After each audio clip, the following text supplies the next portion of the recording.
Unes 400 falles van cremar durant la nit de Nadal a Bagà i a Sant Julià de Cerdanyola per donar la benvinguda al solstici d'hivern. Això, juntament amb la nombrosa assistència de públic, constata l'arrelament de la tradició a les dues poblacions i l'èxit de la festa, fins i tot fora de la comarca, on cada vegada és més coneguda. Després de cremar les falles es va dansar el ball de la festa i per cloure la celebració en els dos municipis es va fer un tast d'all i oli de codony. La Fia Falla d'enguany s'ha celebrat amb l'esperança que l'any vinent la Generalitat la declari festa tradicional d'interès cultural.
Quan es acabi la Fia Falla, que farem el ball, mirarem que tothom canta la cançó de la Fia Falla i per aquí a sota de cada plataner hi ha repartits fulls amb la lletra de la cançó molt senzilla.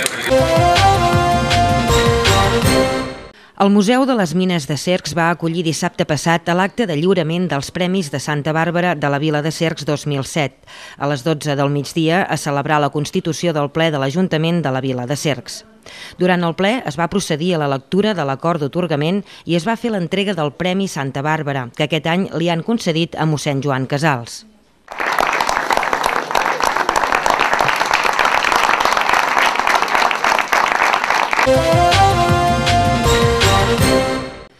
L'arribada del patge reial a Berga va fer aquest diumenge que els més menuts s'acostessin als diferents locals habilitats per l'Ajuntament per fer la recollida de cartes.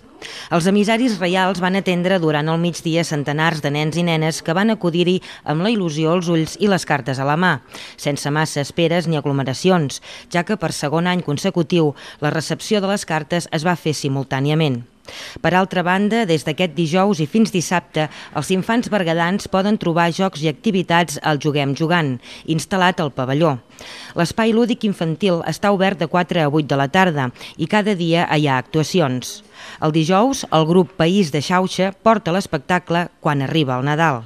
Divendres, el grup Jordi Tonietti presenta Tió caga torró i la traca final serà dissabte, amb l'actuació del grup Macedònia a les 7 de la tarda.